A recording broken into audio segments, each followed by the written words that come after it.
பேர் தினேஷ்குமார். நாங்கள் வந்து மதுரை மாவட்டம் வாடிப்பட்டி குடியிருக்கோம். நாங்கள் வந்து திருச்சியில் குடியிருந்தோம். அங்கேருந்து அங்கே வாடகை கொடுக்க முடியாத காரணத்தினால அங்கேருந்து மதுரைக்கு வந்துட்டோம். எங்களுக்கு வந்து வாழ்வாதாரம் எதுவும் இல்லை. இது வர உதவித்தொகை வச்சு தான் நாங்கள் வந்து வீட்டு வாடகை கொடுத்து வரோம். அதே மாதிரி எங்களுக்கு ஏதாவது வாழ்வாதாரம் ஏதாவது ஏற்பாடு பண்ணி கொடுங்க. இந்த மாதிரி ஏதாவது கூட உதவி பண்ணுங்கள் எங்களுக்கு. நான் வந்து வலது சேர்ந்த மாட்டுத்தினாடி, என்னோடய மனைவி வந்து தவள மாட்டுத்தினாடி. வணக்கம், என் பேர் மகேஸ்வரி. மதுரையில் தான் இருக்கோம். திருச்சியில் குடியிருந்தோம். அப்போ வந்து எங்களுக்கு வாடகை கொடுக்க முடியல, ரொம்ப சிரமமாக இருந்துச்சு.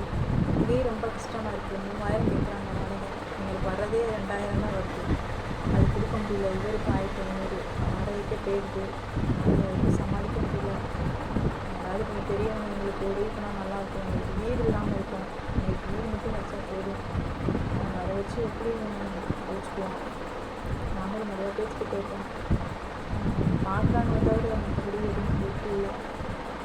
இந்த வீடியோ எல்லாத்தையும் ஷேர் பண்ணுங்கள். நம்மளால் முடியாத நேரத்தில் அவங்க தெரிஞ்சவங்க பெரியவங்ககிட்ட கொஞ்சம் உதவி பண்ண சொன்னாங்க. எங்களுக்கு வீடு மட்டும் கிடைச்சா போதும். அதை வச்சு நாங்கள் எப்படி எங்களுக்கு வீடும் ஒரு வாழ்வாதாரத்துக்கு உண்டான ஏதாவது தொழில் எதாவது பண்ணுற மாதிரி ஏதாவது பொட்டி கடையோ அப்படி ஏதாவது வச்சு கொடுத்தாங்கன்னா கூட இப்போ நாங்கள் எதாவது வாழ்வாதாரம் குறைச்சிக்கலாம்.